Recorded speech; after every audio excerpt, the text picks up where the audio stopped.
Hey, How's it going? going great. We'll try to give everybody a couple minutes since we're supposed to start at 7 technically. Um, and hopefully we're supposed to have a really good turnout from all the reposts that I've been seeing. Um, so that'd be a great thing. Where are you now? Are you still in uh I'm in New York with my family. oh nice. The the suburbs a little bit north of New York City. So Nice. Are you in a library? this is my dad's office. And yeah, we have a Yeah. we have a ratio of 5 adults to 1 2-year-old. So Oh, he okay. occupies everybody at all times, Clearly. unless you got all the doors closed. How It are you is like going? that. Good. Just staying busy for the most part. Obviously, this is something that we wanted to do a little bit later on, but it seems like life has just kind of thrown this all at us. So we're just trying to, keep everyone sane for the most part. Um, so I figured this would be a great time, if any, to have this discussion, have you on, conduct an interview. And I know we have a lot of, women's followers, especially the younger generation, between the ages of, 12 and 16, 17, and all of them are aspiring to be, where you are. And I think, having, players in your position, who were in your position and are in your current position now, who are giving back to the game the way that you are. I think it's very important that we continue to recycle that, to let them know that there's people that they can follow and have a chance of actually reaching at, and not necessarily just seeing them on TV and hoping and praying that they see them in the stadium, but actually knowing like, hey, there's people out here that you could actually touch base with, and connect with on a more personal level, immediately, and you can ask these questions. So I'm thoroughly happy that you were able to do this, and that you were willing to take the time. I know you're a professional at interviews. I just like to talk soccer. So I can That's talk great. soccer all day, every day. So Great, great, great, perfect. So it looks like, dear Lord, we already got a question immediately. All right, so we're gonna reserve the questions for about the last 15 minutes. So if you do have questions, you can leave them in the question section. If you don't know where the question section is, it's the little next to the comments. It's the little question mark right there. But we'll get started with the interview, and hopefully people learn some things, and we have some fun. So. For one, you can just introduce yourself briefly, sure. um, and start from there. Go for it. Well, my name is Becca Moros. I am from New York. I grew up in New York. I left New York to play soccer at Duke University. I graduated from high school in 2003, graduated from college in 2007. When I graduated college, there was no professional league yet for women. There had been a league, the WSA, but it had been defunct for at least half a decade. So for a year and a half, I played with the Washington professional franchise that was now basically an exhibition team for 2 summer seasons in the W League, and then that team we got a professional league, the WPS, and so I joined that team as a pro for the first time, and Nice. then that league folded in 3 years. So I Oof. went to Japan for 2 years to play with probably the best team I've ever played on. We had 9 of the world champions that had beaten the U.S. in the World Cup. So Wow. yeah, and we had 5 of their U20 champion or top 3 U20 team. Their youth programs are always outstanding. Mhm. And I was in a different culture, so I had a lot of Nice. opportunity to learn there. And Nice. then I came back to play in the NWSL, signed my first contract in Portland. Okay. Actually signed my contract with one coach who was then fired or released or whatever that happens. A new coach came in, played there for a year, but then was traded, which was probably the best piece of luck I'd had to date. So Nice. I got to play in Kansas City with a really outstanding team and environment. And I've played on a bunch of teams since then. Last 2 years I was in Utah. Mm. The Kansas City team was bought by the owners in Utah, the same ownership that owns the RSL team out there. So Okay. I've traveled a lot. I've done a lot of things. I've been traded. I've been, um, been on teams that folded. I've been on teams that have been bought. I've had coaches leave. I've had new coaches come in. Nice. So I've done a lot of things, and I think I've I've learned a lot from that, and so I feel uniquely prepared to move into a coaching role. Okay. I just happened to get an amazing one.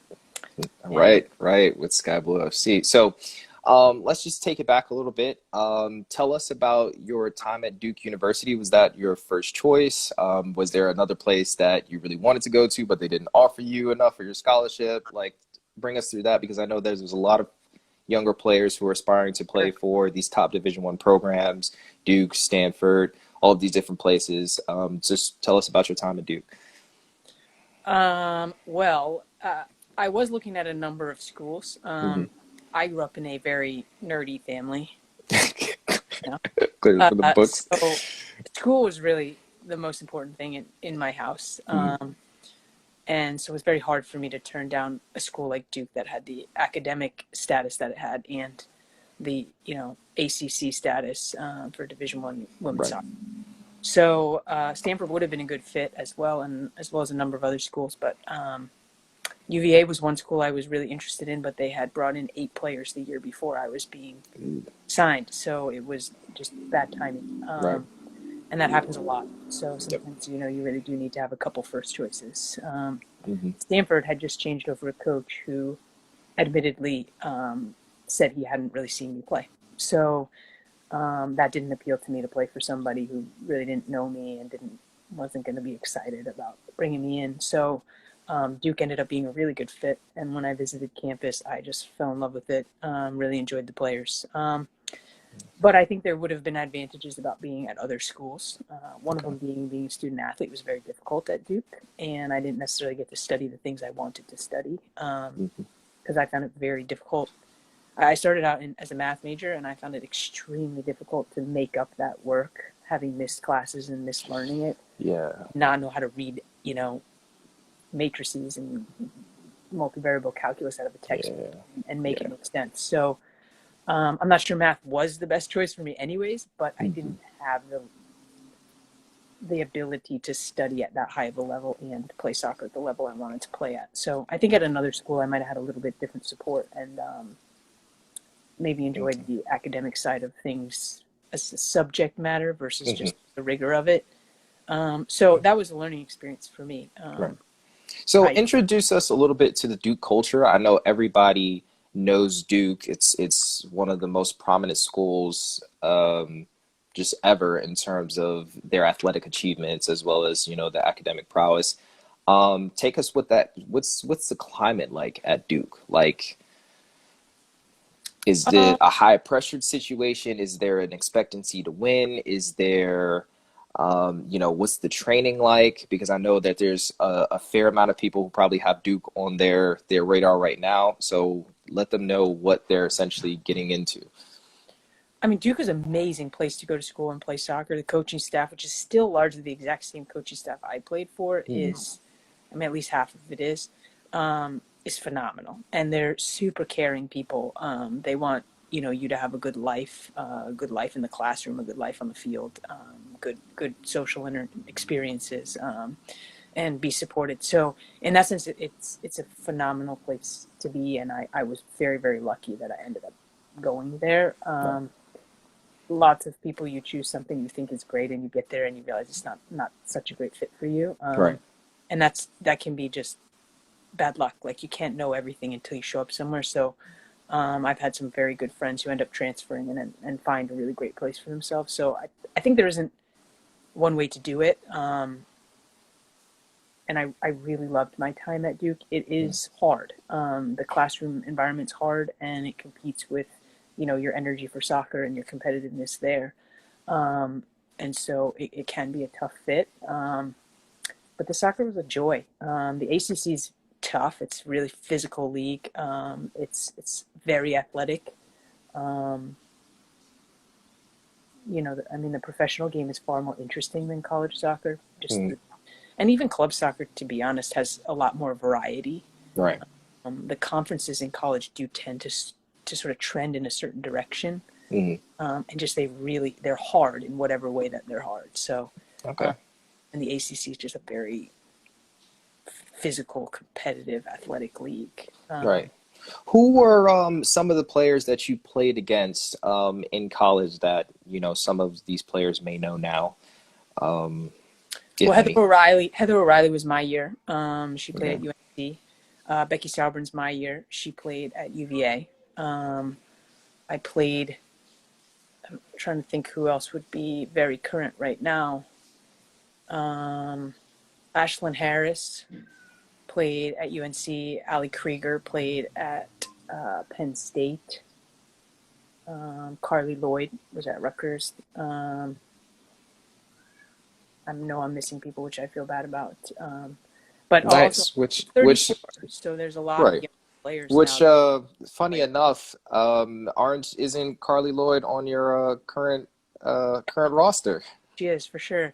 And we played Nice. together in Houston in 2017. We were teammates in Houston as well. So we've Nice. yeah. That's an interesting. We'll tap into that perspective a little bit later. How it is, having played against her and now coaching her.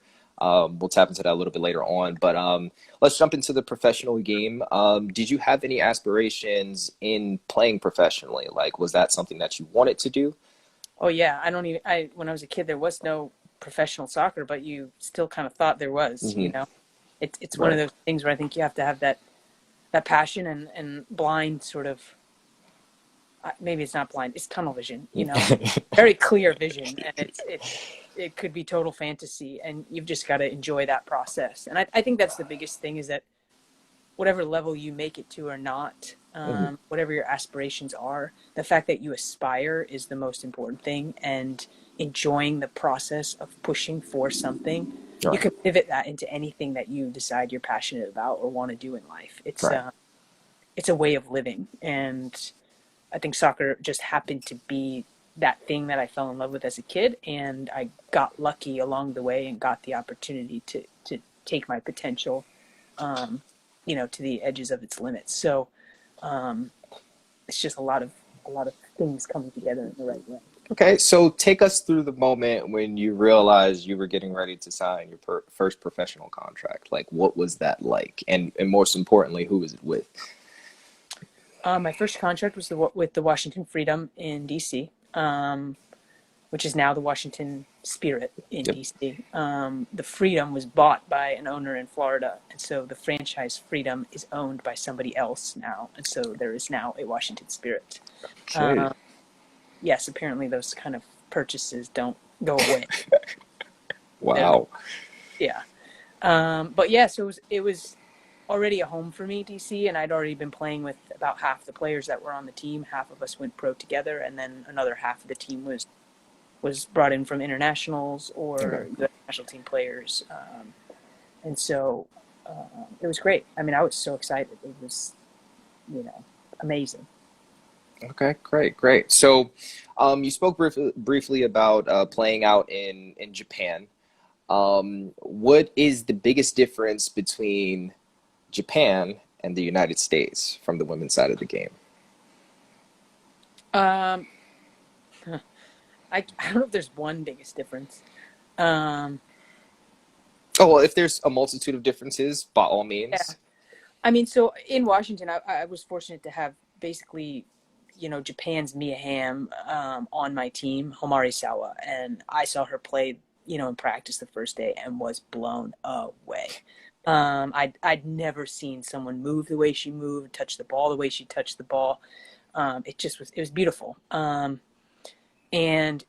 I talked to her about it. I'm like, how did you get this good? Whatever you do, I want to do that. Like, Hmm. whatever it is, tell me, I'll do it. And so I followed her back to Japan for the off season. So, and I owe her a lot because she helped make that happen.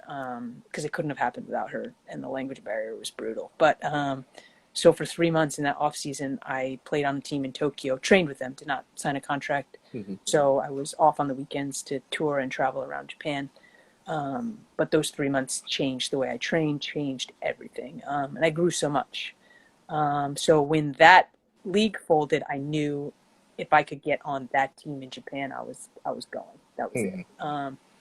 And I did. I got to that same team, or it's a different team, but the same players. Hmm. Um, and I wanted that opportunity for the tactical side of the game. The Japanese play such a team version of soccer is so tactically sophisticated.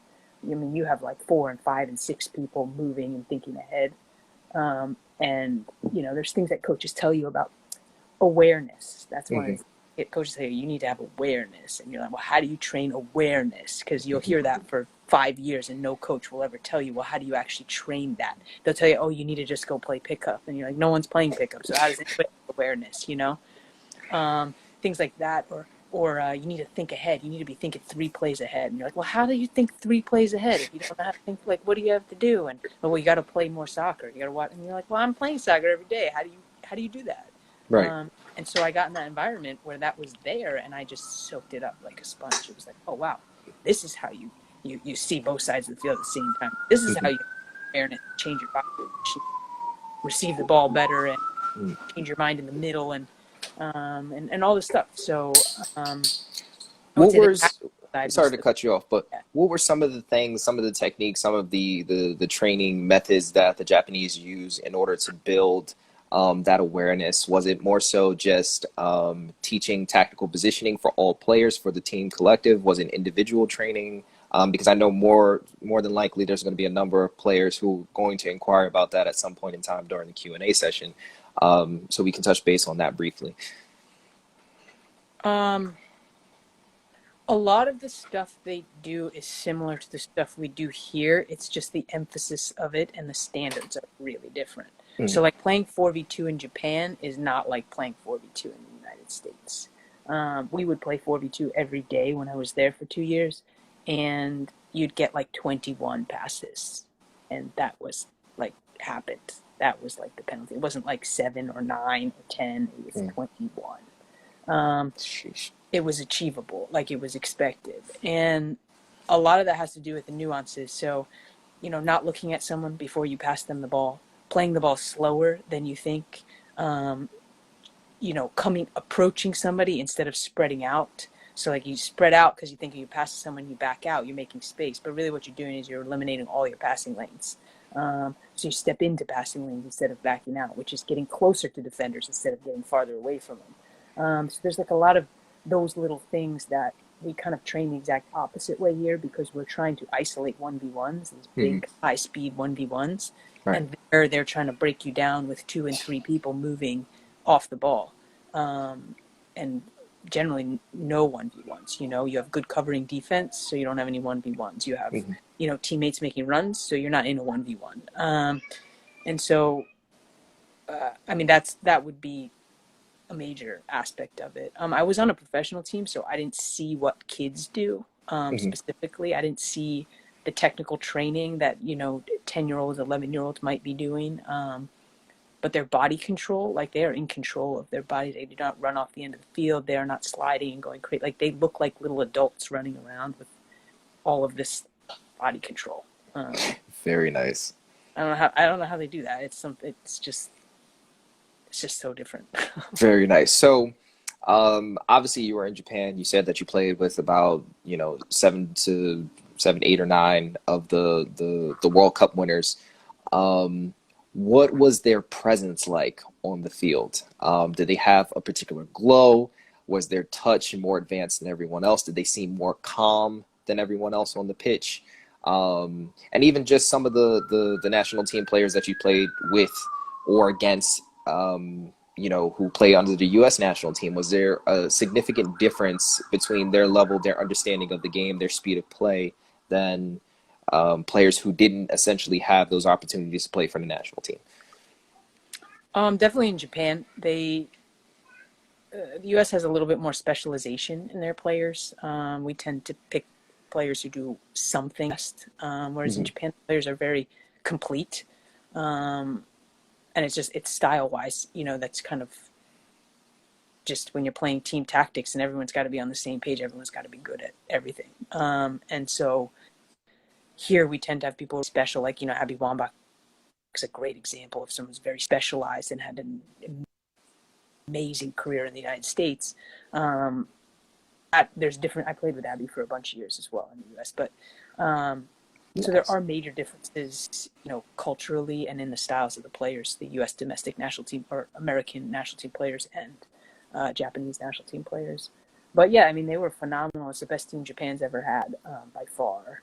And they were just, I mean, they were just so sharp. Like their soccer IQ was amazing. I think in the U.S. we could really afford to take some of what they have there. It would be Hmm. really, it's achievable. Athleticism is not something you can necessarily, you can train it and you can make strides yourself in your own athleticism, but there's a ceiling on things when it comes to athletic attributes that aren't there in terms of your IQ, your technique, these kinds of things you can keep training. And so, what I learned in Japan, American players can't do. What Abby does in the United States is probably not Right. that many Japanese players. So, I would, it's kind of a goal of my coaching career is to bring back some of the best parts of what I learned in Japan and share that with players here, and see how it can fit into, our unique and special culture. Right. So I know before we get into the actual coaching portion of how you've gotten into coaching and how your brief transition has been, because I know they essentially, suspended the season indefinitely until they were able to figure out everything with COVID-19. But I know you and I have spoken briefly, especially pertaining to the footy board. For those of you who don't know, this is the creator of the footy board that we use heavily throughout all of our sessions, especially pertaining to ball mass or, including ball mastery, but a lot of ball wall technique drills. I know that we had a conversation. You relayed a particular story in relation to a Japanese player pulling you, or you asked a Japanese player, how did they perfect their technique? Just run us through that story really quickly of how essentially, the footy board became, what it is today, especially, your experience with the Japanese players. Yeah, the first time I went to Japan for 3 months in Tokyo, Yuki Nagasato, who now plays for the Chicago Red Stars, she's also played professionally in Germany, and was, a World Cup champion for Japan. But she was younger at the time, and we all were, but she was kicking on the ball, and it was, just smooth and beautiful and clean, and there was no variability in her contact. It's like if you watch Andre Agassi like swing a tennis racket, or Pete Sampras, or any of these guys, or Nadal, like it's so clean and technical and just pretty, and there's very little variability. When they hit the ball badly, you probably can't even tell. They might know, but you have no idea. And that's how it looked to me. Like she could just hit the ball over and over and over again, and it became so effortless, and still powerful without having to, then none of the herky jerky, and you're swinging and you're flying all over the place trying to make power. It was just so perfect. Right. And so I wasn't playing in games while I was there for those 3 months. I was just training. So I would train extra, and I got obsessed with kicking the ball on the wall and trying to learn things that I was just admiring in all the players I was playing with. Um, and so when I came home, wall training, featured heavily in the work that I would do to try and maintain and advance the stuff that I had picked up in Japan. Because none of that training, once you're out of an environment, you can't expect to play the way you would in an environment if that environment changes. You're going to play, Right. you're a product of the environment you're in. So you've got to seek out really great environments, great coaches, great people to train with. You've got to seek that out as best you can, because you can't achieve your greatest, level without being in an environment that supports that and challenges you to get there. It's just impossible. So I was struggling to take what I had learned in Japan and maintain it in a U.S. environment. And the wall is really how I bridged that gap. Just little tiny details and over and over and over again. And so basically, when I went back to Japan 2 years later and signed a contract for 2 years there. And when I came back from after that contract, I knew that it was going to be really hard work for me to keep up the stuff that I had learned in Japan in a very different environment. And so I would go out to the field and build myself a little wall. So I'd be running my fitness, whatever, and I wanted to get my touches. Juggling is important, dribbling is important, but the entire game is passing and receiving and setting yourself up for whatever ball you're going to get and whatever you're going to do next. Right. You don't juggle down the field. Juggling is super important. I'm not diminishing it at all, but you're not going to juggle the ball in a game. And and occasionally somebody might take two juggles, but like that's it, it's over. And same thing, with dribbling. Like the majority of the game is not dribbling, and when you are dribbling, the majority of times you're dribbling, it's to open up a pass. Right. So it's not like you dribble and shoot and score, 30 points a half, like a basketball player does in a quarter of basketball. But like, Right. so it's really passing and receiving. That is the entire game over and over and over and over again. So every one of my technical skills, I would couple it with the ball that's coming out to me and the ball I'm going to play after that, and make it an entire transaction versus just an isolated move in a square or space or around a cone or whatever. And so it helped me so much.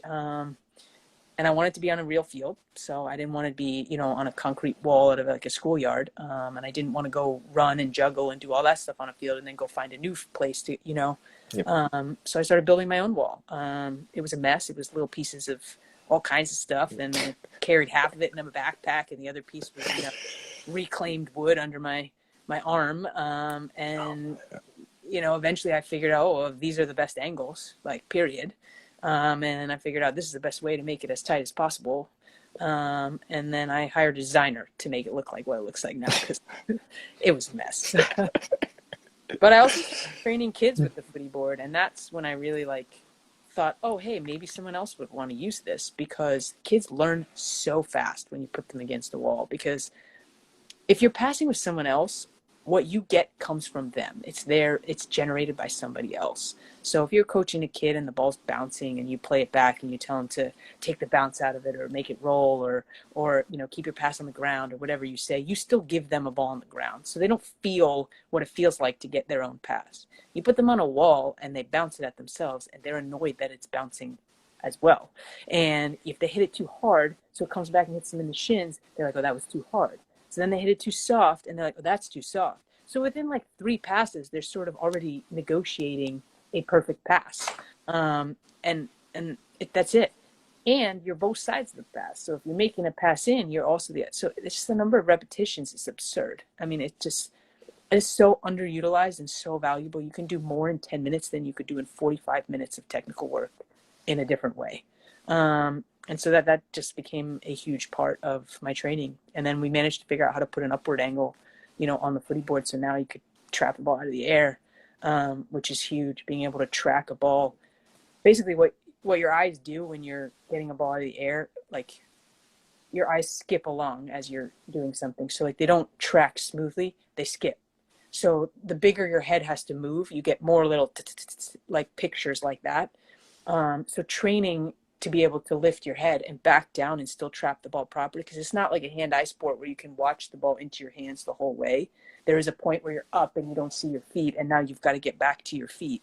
And so trapping the ball out of the air is something that people really do need to train your eyes for, and your timing. And so that just became a whole nother piece of the footy board that just was really a bit of luck. But Nice. yeah, yeah. And now you have a bunch of different professional players who are actively using it. We noticed that Edson Buttle was definitely heavily in a lot of the footy board training videos. How has Edson's dad, it? Edson's dad, Winston, raised me. So Edson and I grew up had the Nice. same soccer philosophy, same soccer culture. Wow. That's an amazing coach, amazing. Wow. That is a small world, like a super small world. That's Um, the only reason I played. If I didn't run into him, I would be reading these books here. wow. Yeah.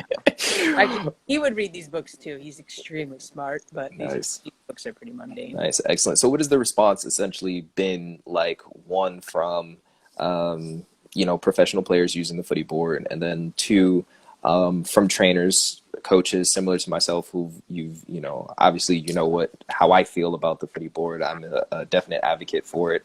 It is an essential item and tool, and we've talked.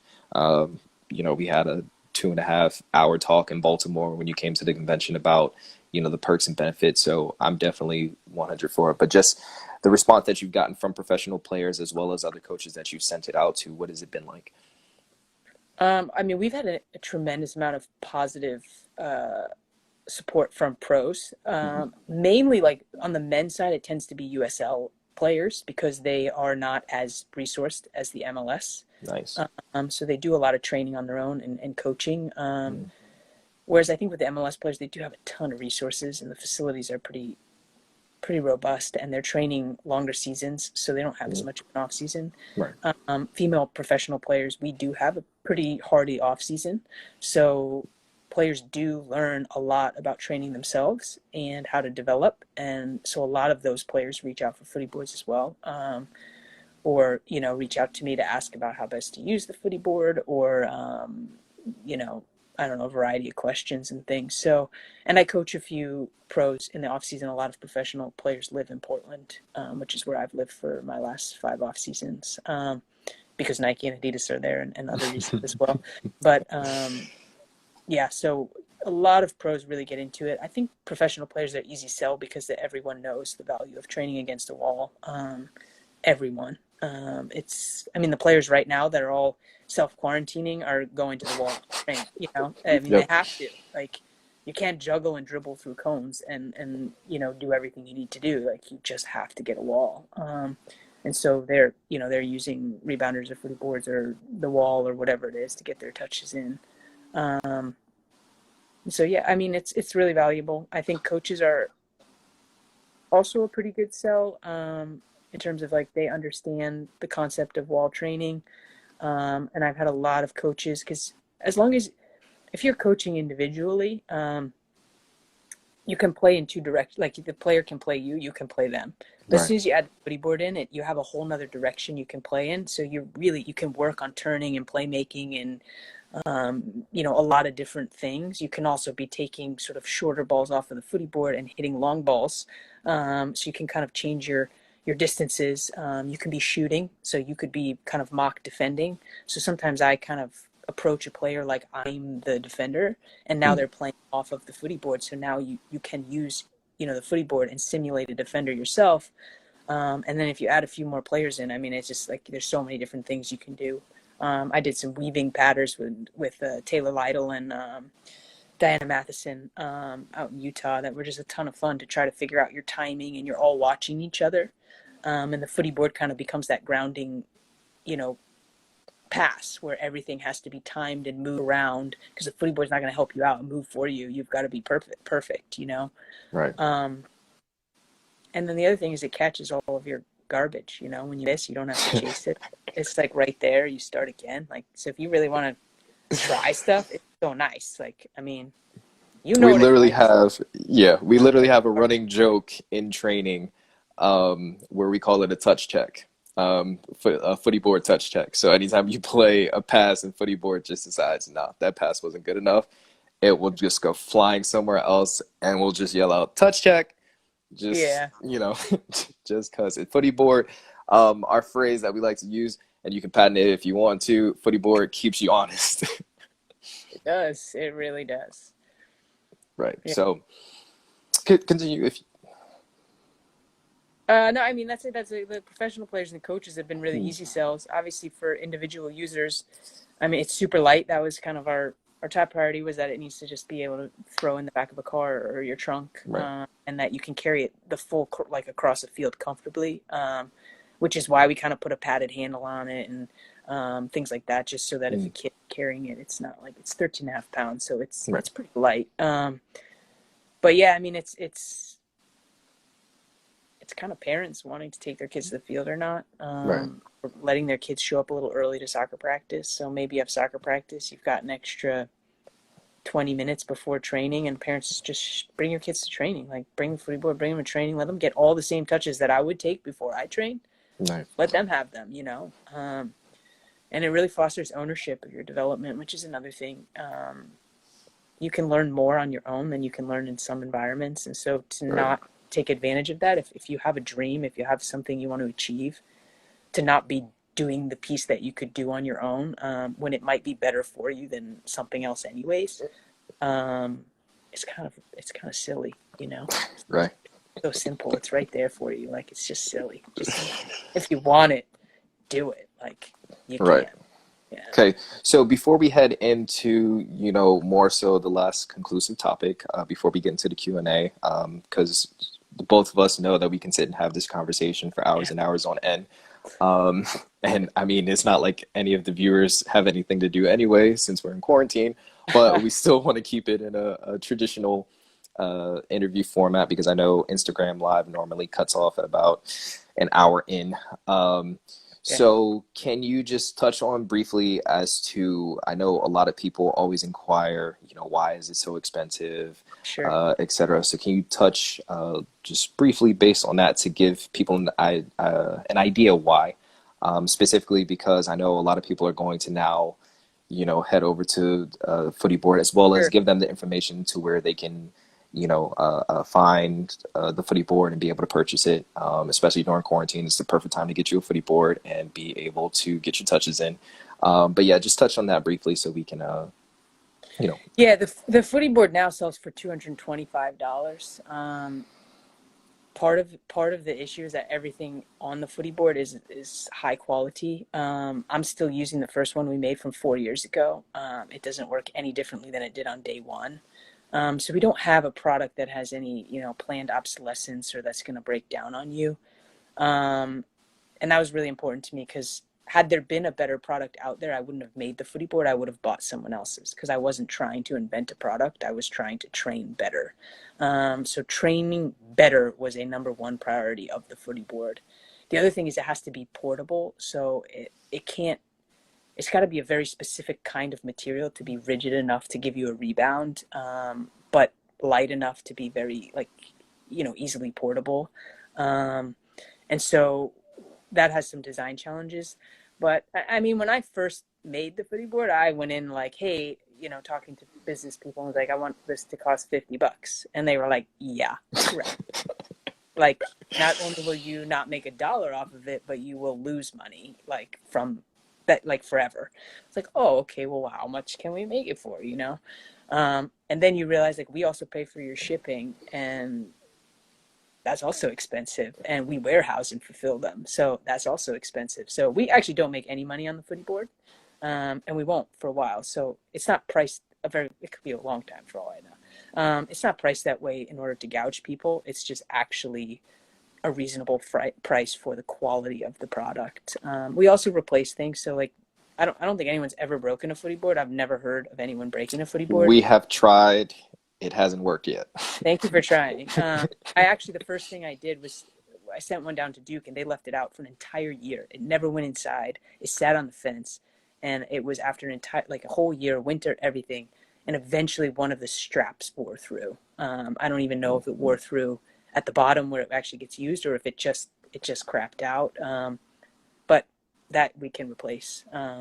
So any basic use. I mean, if you abuse it and you drop it and use it to drive your motorcycle up to the back of your flatbed truck, I mean, you might eventually break it, probably not, but, like, if you use it for any basic, soccer, there's no way you're gonna break it. It's just not gonna happen. So the one thing I do hate is when people don't realize it has to go on a fence and they order it, and I have to pay for their shipping both directions and because they don't realize, and I'm like, it goes on a fence, guys. The fence is the heavy thing that keeps it from falling over. So don't buy it if you don't want to put it on a fence. Please, please, everybody. Nice. Where can they find the footy board? It's on our website, www.thefootyboard.com. And yeah, maybe we'll put out a 10% discount for Identity Hybrid folks who've been listening. So um, I'll get that out to you, and you can let it out there. But yeah, I mean, I think if I drove down the street and saw somebody using a footy board, which has happened to me a couple times actually, I would just cry. Like, it just makes me happy that people are having the experience that I, like, want to share, and that they're enjoying themselves. I mean, you make stuff up when you're playing by yourself that no one could ever tell you to do. You just start making stuff up, and then you're surprised yourself, and you're so pleased. You're like, oh, that was kind of cool, or that was weird, and how do I make that useful, like, Right. and you just have such ownership and such a great experience with the game when you apply yourself in that way. It's like reading a book. It's just personal. It's you and the story, or anything. I don't know what else it is, but Nice. All right, so let's touch base with our last topic. For all of our listeners, all of our viewers, If this does happen to cut off, I anticipate that it will probably cut off at 7:58 Eastern Standard Time. So if it does cut off, see that already trying to do stuff. If it does cut off at about 7:58, what I will do is restart the live, and then we'll finish off our Q&A session over there. But we will have enough time to be able to cover this last topic for sure. But like I said, if it does cut off, we'll just restart the live, and then you guys will be able to ask your questions. If you've already asked questions, please leave them again so that way we can answer those questions and give you guys enough time to be able to answer enough questions, because I know Becca is, more than happy to answer any and every question because she loves talking about the beautiful game. Speaking of the beautiful game and speaking of development and, seeing people, how has your transition been from player to coach? Take us through that, because now you're coaching, from what I saw on the roster, Imani Dorsey, Mallory Pugh, Carly Lloyd, who's a former teammate, rival, and now understudy, I guess you can consider at this point. What's it like? We also have, if I remember correctly, you guys have Naomi Kawasumi, correct, who was also a World Cup winner. And Um, in Japan as well. right. So, what is it like? Now coaching people that you've played with, played against. What has that transition been like? Well, we had one amazing week of preseason Mhm. before the training moratorium. That week was outstanding. I've been coaching probably most of my career, my professional career, and I've been studying the game my entire career. I really learned how to study the game probably I was 23 or 24 before I really learned how to study the game. But I've studied all these players as opponents. I've studied them when they were my teammates. I admire them, all of them. They're phenomenal players, um, really amazing. Many of them have attributes I did not have as a player and would never have. And some of them, you know, I don't know, some of us. I mean, Amani went to Duke a number of years after me, so we've got that in common. Naho and I share a passion for a certain style of soccer that I learned in Japan. Carly is extremely technical, clever, just so smart and, as a player, and that's something I think everybody admires her for. Mal's, a totally different player than anything I could ever play like. So that's a wonderful challenge. But a lot of it, I mean, professional players are professionals because of how much they put in. And I have a deep respect for what they've done to get where they've gotten. And they're not, they didn't, there's nothing magic about it. I mean, they put in more hours than anybody else, period. And I'm willing to work with them to make themselves, to help them improve themselves. It's not me coming in and saying, "Oh, here's what I think you should do to be a better player." The head coach, who's a really amazing woman and coach, and the general manager is also an amazing leader for the team. The two of them, they've built something very different in this last 8 months than was existing in Sky Blue prior. And so this team is poised to do something very different than it's done in any of its previous seasons, of late at least. And so I think these players are just going to be excited to be in a competitive environment, to train at their top level, to finish the season better than they came in playing, and to compete for a championship. So I'm going to help them along that journey and be a part of it. We're all kind of in it together, and they teach each other too. I mean, you don't play with players like that and not learn. So it's a rich environment. It's a really, really wonderful learning experience for everybody. And I'm going to learn a lot of things too, which I'm really excited about. Nice, nice. So, so championship potentially for this season. Is that what we're saying for Sky Blue FC? Oh yeah, I mean it's a tall order. We finished eighth place last year, but the team has it's every year is a new year. There's so much parity in football in the United States. Like there's not two top teams or three top teams like you see in La Liga or other places, or the French Women's League. And it's anybody could win any year if they get everything right. Every team is stacked. We need expansion like badly. Young players aren't getting the opportunities to develop that they need because there's just not enough growth in the league, and that should change next year with at least two expansion teams coming in.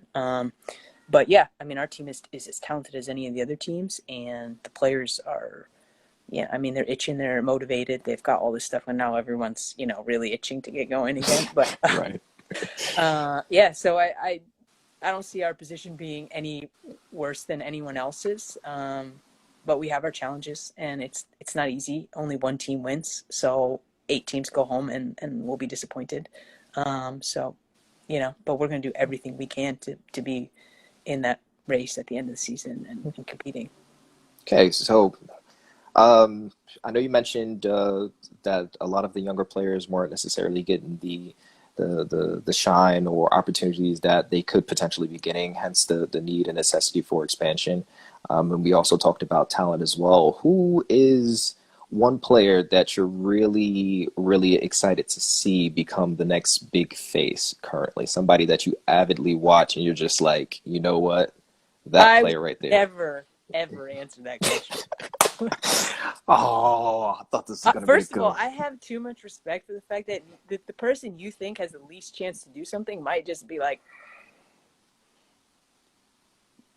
I thought I was going to get a reporter's answer out of you. Oh, no, you killed me, they're gonna Becca. surprise you. I mean, and the player you see and you think, oh man, they have so much potential. At Hmm. some point, you just might be like, man, they just don't get it. Like they just can't.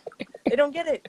So I mean, I love footballers. Like I love soccer players. I don't care if somebody's a fraction of a second faster than somebody else. If that first person leaves first every time, they're going to win every time. You could be faster than them every time. You're going to be late, and you're going to run harder than them to be late all game long. So, I mean, I like smart soccer players. I like players who invest in their craft and develop technically and can do things on the field that other people can't. I love players who are clever, have vision, can set their teammates up, and I think those players make the other players better, and sometimes they're not noticed. But if you make your teammates better and they play better when you're on the field, I like you.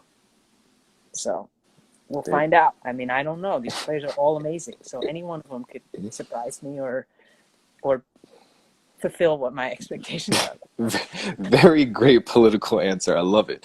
All right, so we'll touch on this briefly before Instagram Live cuts us off and we have to restart this all over again. The state of women's soccer. Is women's soccer in good hands with this next generation coming in? Oh, for sure. I mean, it's always in good hands. It's just a matter of creating the structure and the environment that supports the players that are in it. Like none. I mean, it's interesting with the debates that are going on with U.S. soccer. I don't fully understand all of them. I do think that U.S. soccer needs to get rid of their salary structure, and the players need to go in on a merit basis instead of you just kind of have a fiefdom and you just get to own this spot, and that you have to literally be terrible to not for somebody to even have a chance of taking that opportunity away from you. Because there's a lot of players who deserve opportunities and exposure, and some of the players have been in there for 10, 12 years, and most players would be better than they are now if they had 12 years of national team experience under their belt as well. Yeah. So I think when players aren't playing well, they shouldn't go in, and when players are playing well, they should, and the money should be dispersed according to merit and performance.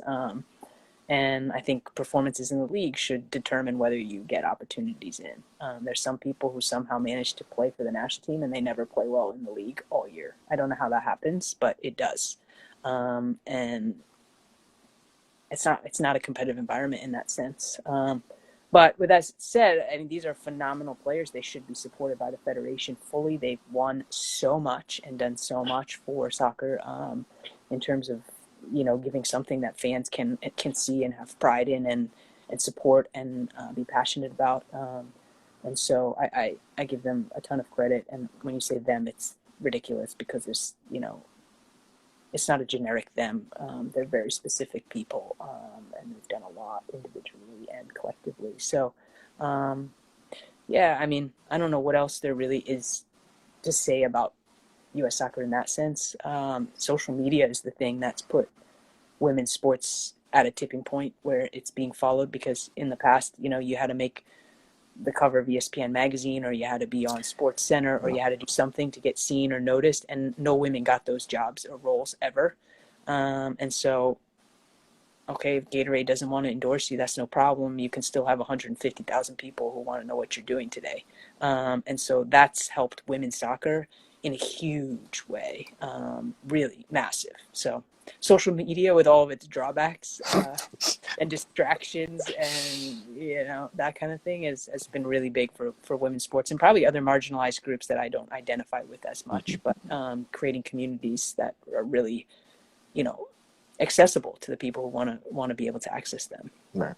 What do you believe is one of the things that could essentially, because we just spoke on, the endorsements and things, Gatorade, having to be on SportsCenter, et cetera. What do you think is one of the things that could essentially elevate the game to where it definitely needs to be? Because it's not as televised as I believe that it personally should be, especially at this point in time with all that the U.S. women's game has done for the culture of soccer in the United States, more prominent than the men's side. And I say this all the time, that the women's game has done so much more for the United States and put the United States at a elevated level, more than the men's side has, in consistently.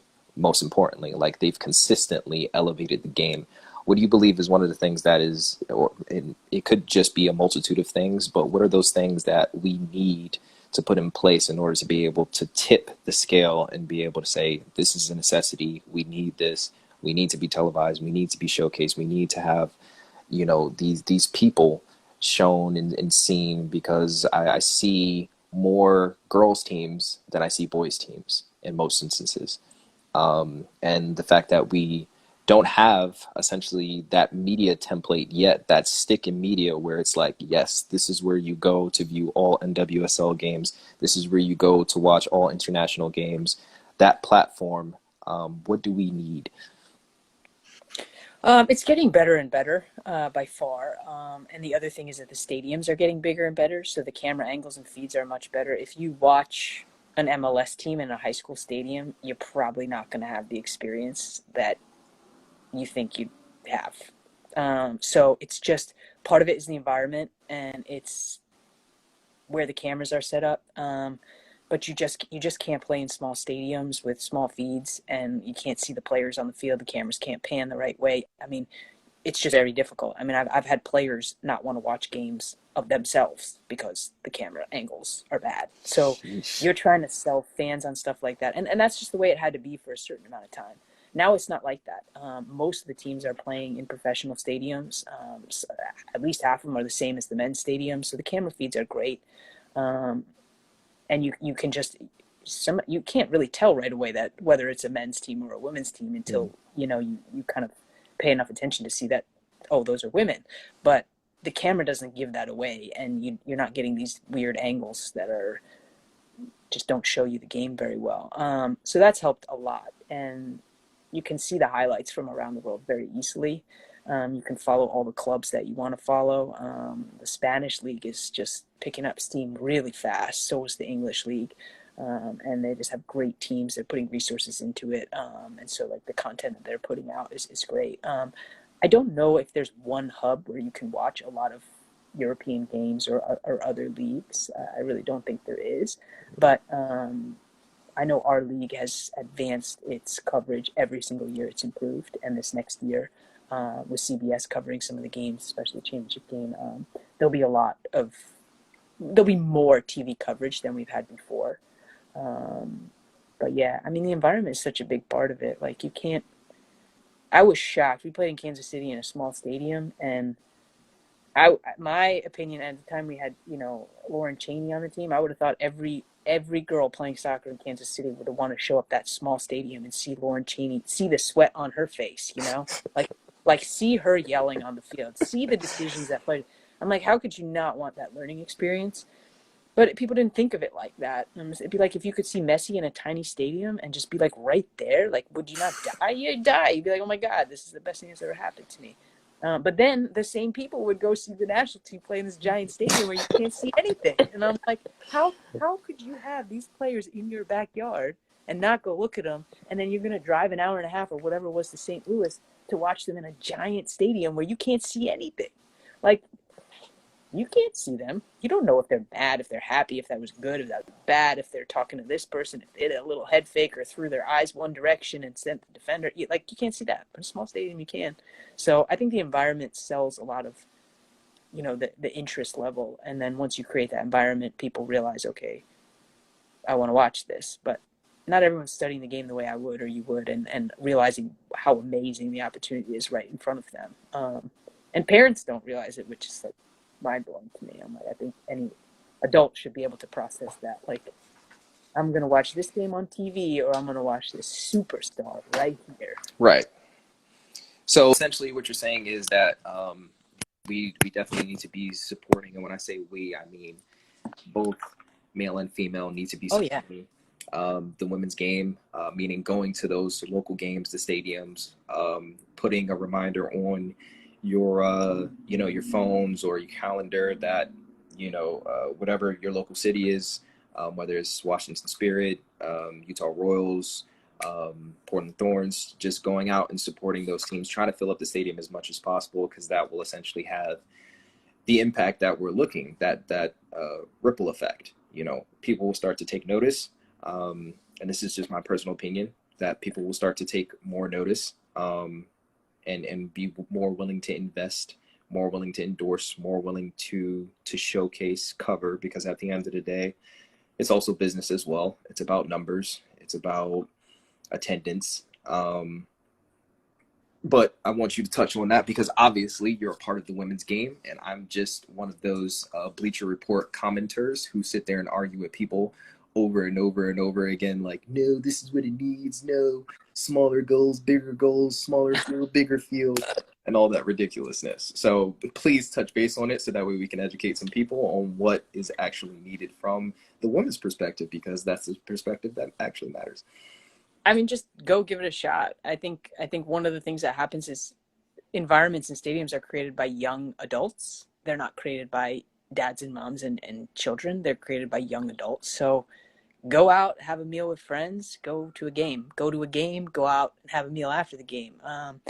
Take advantage of the fact that maybe you can park without a 45-minute line to get out of the stadium. Like, you might really like it. Go tailgate with your friends, play your cornhole or whatever games you like, don't just go have a good time, be outside and take in the fresh air and hang out in the stadium. I mean, these teams are a lot of fun to watch. I've been watching them for years. The stadiums have gotten really nice, so the games are really great to take in live. And it's just, I mean, Portland has an amazing culture in a number of the teams. Utah has a great culture, a great fan base as well. But really, it's the young adults. So kids go, parents go, great, like, go. But young adults go. Like, go have that fun time at a sporting event and hang out with your friends. I think you guys will like it more than you realize.